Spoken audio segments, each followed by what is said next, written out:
അപ്പൊ ഈ സംഭവം എന്ന് വെച്ച് കഴിഞ്ഞാൽ അപ്പൊ ഈ സമയത്ത് അവളുടെ അച്ഛൻ ഒരേ നിർബന്ധം, ഞങ്ങള് കാശ് എടുക്കണം. അത് നമ്മളെ ചെറുക്കൻ വീട്ടുകാര് കാശ് എടുക്കണം. അല്ലല്ല, പെണ്ണ് വീട്ടുകാര് അങ്ങനെയാണല്ലോ സാധാരണ.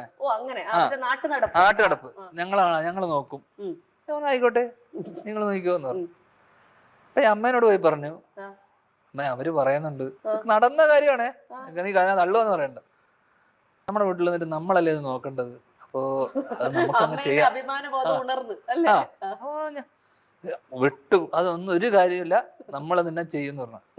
ഞാൻ ചോദിച്ചു എത്ര കാശ് വരും? കുറച്ച് ലക്ഷം, ഇത്രയും, അപ്പൊ ഇത്ര പൈസ, കുറച്ച് ലക്ഷങ്ങളുണ്ട് ആ പൈസ. ഞാൻ പറഞ്ഞു അമ്മ ഒരു കാര്യം ചെയ്യും, അതെന്റെ അക്കൗണ്ടിലേക്ക് ഇട്ടേക്ക്. ഓക്കെ, ഇതിപ്പോഴല്ലേ 5 വർഷം 3 വർഷം ആ പൈസ ഞാൻ വാങ്ങിച്ചു. അവൾ അച്ഛനെ വിളിച്ചിട്ട് പറഞ്ഞു, അങ്കിൾ ഇതിങ്ങനെ ഒരു സംഭവം ഉണ്ട്, പപ്പ. അവളച്ഛനെ ഞാൻ പപ്പ എന്ന് വിളിക്കാം.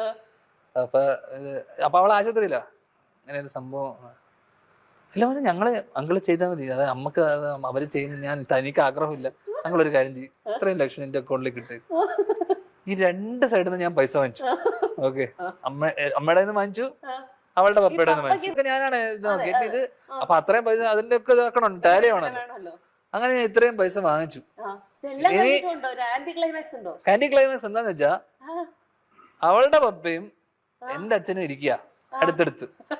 അപ്പൊ അവളുടെ പപ്പ ഇരിക്കുന്ന ഇങ്ങനെ ഇരിക്കുക, കാരണം പുള്ളിയുടെ ഇതില് നമ്മളാണല്ലോ ചെലവാക്കിയത്. അച്ഛനും അവളുടെ സൈഡിൽ ഇരിപ്പുണ്ട്. പൈസ പെണ്ണ് വീട്ടുകാര് ചെലവാക്കാതെ ഇങ്ങനെ ഇരിക്കുക. ഇയാളതില് കാശൊന്നും ഇല്ലേ ശ്രീനിവാസനാന്നൊക്കെ പറഞ്ഞാൽ 2 പേരുടെ ഞാൻ ഇപ്പൊ പറയല്ലേ.